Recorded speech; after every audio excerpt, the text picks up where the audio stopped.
ଗ୍ରାମାଞ୍ଚଳର ବିକାଶ ପାଇଁ ବିକଶିତ ଗାଁ ବିକଶିତ ଓଡ଼ିଶା ମାର୍ଗଦର୍ଶିକା ଜାରି କରାଯାଇଛି। ଜିଲ୍ଲାପାଳ ଓ ବିଡିଓଙ୍କୁ ଏହି ମାର୍ଗଦର୍ଶିକା ପଠାଯାଇଛି। ଆସନ୍ତା ଫେବୃଆରୀ ମାସ 15 ତାରିଖ ସୁଦ୍ଧା ପ୍ରତି ଗାଁ ସେହି ଅନୁସାରେ 5 ବର୍ଷୀୟ ଯୋଜନା ତାଲିକା ପ୍ରସ୍ତୁତ କରି ପଠାଇବାକୁ କୁହାଯାଇଛି। 2024-25ରେ ବିକଶିତ ଗାଁ ବିକଶିତ ଓଡ଼ିଶା ପାଇଁ ସରକାର ବଜେଟରେ 1000 କୋଟି ଟଙ୍କା ବ୍ୟୟବରାଦ ରଖିଛନ୍ତି। ନୂଆ ମାର୍ଗଦର୍ଶିକା ଅନୁଯାୟୀ ଏହି ଟଙ୍କାକୁ ପ୍ରତି ପଞ୍ଚାୟତକୁ ଆବଣ୍ଟନ କରାଯିବ। ତ ଚାଲନ୍ତୁ ଜାଣିବା ମାନ୍ୟବର ମୁଖ୍ୟମନ୍ତ୍ରୀ ଶ୍ରୀ ମୋହନ ଚରଣ ମାଝୀ ମହୋଦୟ ଏ ଭିଡ଼ିଓରେ କ'ଣ କହିଛନ୍ତି। राज्य नुआ सरकार आसिला परे विशेष करिकी ग्रामांचल विकास केमती हो पार, ग्रामांचल सामाजिक आर्थिक परिवर्तन केमती हेब एवं सहर रे जो व्यवस्था विकासर चिन्ह ठीक से ही अनुरूप भाव में ग्रामांचल गाँव में तार अनुभूत हम गाँव भी विकास हेब जहाँ दिल्ली रू पल्लीर विकास कथा कह जाए यह को आधार करी आम नुआ सरकार आसिला परे यह को स्वतंत्रता दि जाइथिला एवं ये कार्यक्रम आज विकसित गाँ विकसित ओडिशा आज ओडिशा रे ये राज्य स्तरीय आज ओडिशा रे आमर ये खोर्धा जिलार जंकिया मिनी स्टाडियम ठारे यार शुभारंभ आज करा जाइछि। ये योजना 5 वर्ष पर्यंत कार्यकारी करा जिवो एवं एथिरे 5000 कोटी टंकार आर्थिक व्यवस्था करा जाइछि। आवश्यक हेले आहुरी अधिक मध्य एथिरे व्यवस्था करा जिवो। विशेष करिकी जो विकसित राष्ट्र कथा परिकल्पना करा जाउछि। प्रथम विकसित राष्ट्र परिकल्पना रे सर्वप्रथम गाँव विकास ही आसीबो आउ सेथिपाई एहाकू आज शुभारंभ करिया पाई आम सरकार विधिवत निष्पत्ति नहीं बजेट रे व्यवस्था मध्य एथिरे करा जाइछि। आजिर ये कार्यक्रम रे विशेष करिकी एहा सारा राज्यर 30 जिले रे एवं 314 ब्लॉक रे कार्यक्रम मध्य करा जाइछि। सबु अंचल रे माननीय मंत्रीगण विधायकगण सांसदगण मध्य विभिन्न कार्यक्रम रे उपस्थित रही एवं जनप्रतिनिधि जो माने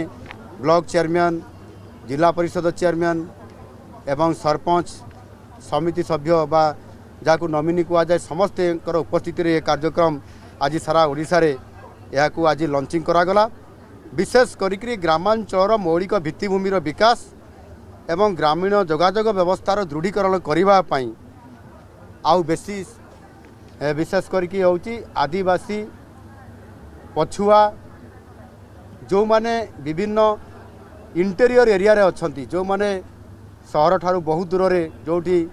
गमनागमन विच्छिन्न अच्छी से अंचल को अधिक प्राधान्य मध्य दिया जाइछि। आ आदिवासी अंचल 40% आदिवासी अंचल 40% या से अंचल खर्च करने गुरुत्व प्रदान करा जाइछि। यह विशेष करिकी आपंकर कंक्रीट रास्ता पोलो ता सहित कम्युनिटी सेंटर कल्याण मंडप पर्यटन क्षेत्र जो गुटिक गाँव में पंचायत अच्छी ताहार केमती विकास हो पार एवं शिक्षा क्षेत्र में गोटे प्राइमरी स्कूल अच्छी तार बिल्डिंग जदि कम अच्छी से ये पैसा खर्च करा जाई पारिबो एवं ता सहित जो गाँव में खेल पड़ियाटे अच्छी तार उन्नतीकरण सहित जदि बड़ खेल पड़िया अच्छी ताले मिनी स्टाडियम पर्यंत ये समस्त व्यवस्था सहित विशेष करी आपंकर गाधुआ तुठ एवं आपंकर अन्यान्य व्यवस्था ये समस्त व्यवस्था को गुरुत्व आरोप करी एहाकू चलित वर्ष आरंभ करागला 5 वर्ष पर्यंत करा जिवो एवं निश्चित भाव रे यह ग्राम सभा द्वारा ही निष्पत्ति हेब। गाँव रे ग्राम सभा रे ये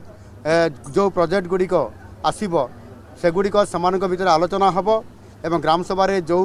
योजना गुड़िक आसीबो ताकू पंचायत को जीवो पंचायत रु ब्लॉक को जीवो जांच होइकी जीवो एवं ब्लॉक रु जिला परिषद माध्यम रे समस्त प्रकार जांच होला पर जिलापाल निकट को जीवो एवं जिलापाल ही ताकू ताहार टेक्निकल कौन अच्छी कौटा भाइबुल अच्छी कौटा हेबार उचित कि नुह ए समस्त कथा को अनुध्यान करला परे सेथिरे ताकू आधार करिकरी ये कार्यक्रम करा जिवो आ सेति पई एहाकू किभଳି भाबरे प्रति गाँ को पहुँची पारिबो कार्यक्रम आज ये कार्यक्रम रे उपस्थित थिबा ये योजना को कार्यकारी कराइबा पई नेतृत्व नौथबा हमर पंचायत राज विभाग मानवर पंचायत राज एवं पानीय जल विभाग मंत्री एठी उपस्थित अछंती ये ताकू निजे प्रत्यक्ष भाव में यहाँ देखुंट आगामी दिन में यार सफल रूपायन करने निरंतर भाव में सामग्रिक विकास को किभଳି भाव में लोकों पाखे पहुँचा जा पार ये योजना केमती लोकाभिमुखी हो पार से देखुंट आज ये कार्यक्रम रे आज आमर स्थानीय विधायक प्रशांत जगदेव महाशय आमर खोर्धार विधायक ये उपस्थित रही कार्यक्रम को आज से निजे देखुले आमर विधायक बाबू सिंह एकाम्र भुवनेश्वर उपस्थित अच्छा एवं आम अन्यान्य वरिष्ठ नेतृवृंद जिलार एवं जिला परिषद सभानेत्री आमर मैडम रूपश्री मैडम उपस्थित थे आज कार्यक्रम रे निश्चित भाव में आज जेभली भाव में बहु संख्यार लोक ये हजार हजार संख्यार उपस्थित रही ये कार्यक्रम को समर्थन करिसेंती एवं ये कार्यक्रम आज सारा ओडिशार ये कार्यक्रम खोर्धा जिलूर आरंभ हैला एवं यह खूब शीघ्र 5 वर्ष भितर निश्चित भाव में गाँ को गाँर सामाजिक अर्थनैतिक क्षेत्र एवं विकास को त्वरान्वित करिवार जो प्रक्रियाकरण अच्छी से अर्थनैतिक फोकस करा जिवो से गाँव रे काम व्यवस्था लोक काम से पाइबे बाहर को आउ से दादन खटिया भी जीवाई